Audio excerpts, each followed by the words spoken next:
Don't just be another foreigner, be a local Laowai. Welcome back to Local Laowai, the show that gives you everything you need to know for a smooth transition to life in China. I'm Donnie Newman. Are you a secret thespian? Not getting your fill of dance, comedy, or drama? Want to get to know Chinese culture on a deeper level? Then going to a theater in China might be right up your hutong. Chinese theater has a long and rich tradition, almost as long as the history of the Middle Kingdom itself. Theater in China can be split into two main categories, the traditional and the modern. So to get the whole scoop, check out this episode on theater in China.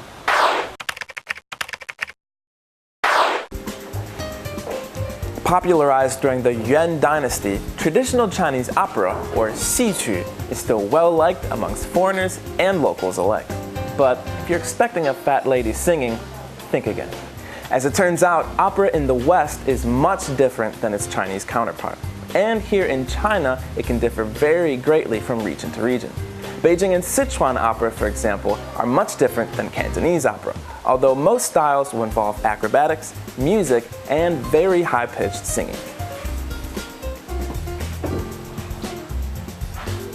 Colored masks are frequently used in Chinese opera to portray a character's role.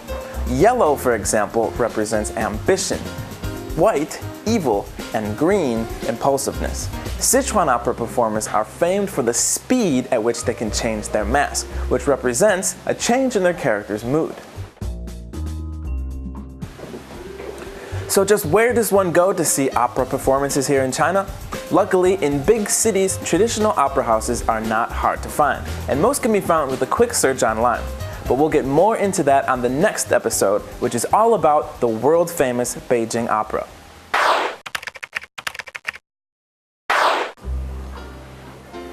Another great form of traditional performance is shadow puppetry, where the shadows of handcrafted puppets were used to tell popular stories to music. Now traditionally, these puppets were made out of leather, sometimes made out of the belly of a donkey. And they were made with dozens of movable parts that were attached to rods to symbolize movement and emotion.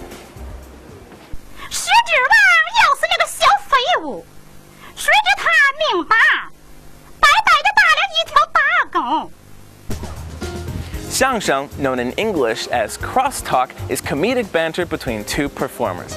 A sarcastic jokester called a dougen, and a straight man called a pangen. 俩人正那正经呢，就这功夫，演牧人志的演员过来了，啊，又来人了。过来一瞧，哎，团长，二哥，嘛呢？你们俩这斗鸡呢？干嘛呢？哎呀，你不知道啊。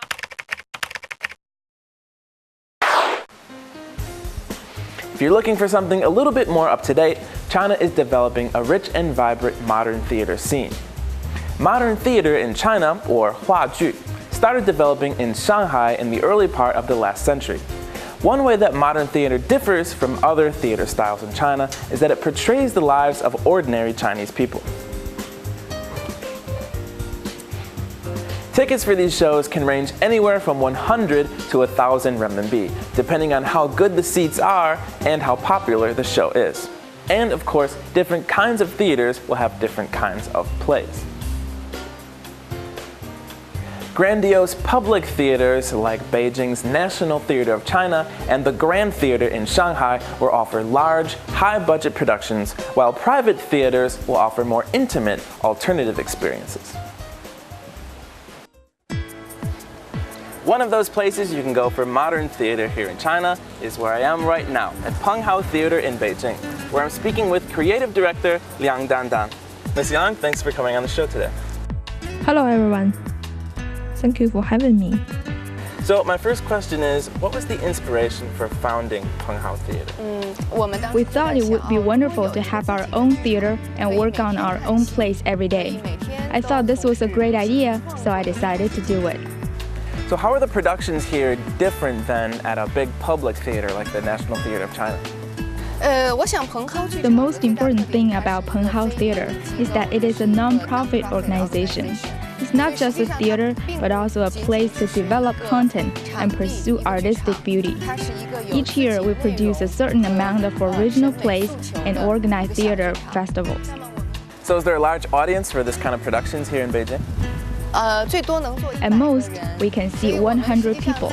We are the smallest theater in Beijing. So do you get a lot of foreigners as well? Actually, about half are foreigners. About 40% of our productions are English language plays. We also have weekly improv shows, so a great number of foreigners living in Beijing and playwrights come here. Well, thank you so much for speaking with us today. Thank you. Bye-bye. Bye-bye. Well, that wraps up our tour of stage performance here in China. And it's time for me to go enjoy an independent production here at Penghao Theater. See you next time. Tune in next time when we discover the wonderful world of Beijing opera. In the meantime, be sure to keep sending in your questions at localaowai@bon.tv. I'm Donnie Newman, and we'll see you next time.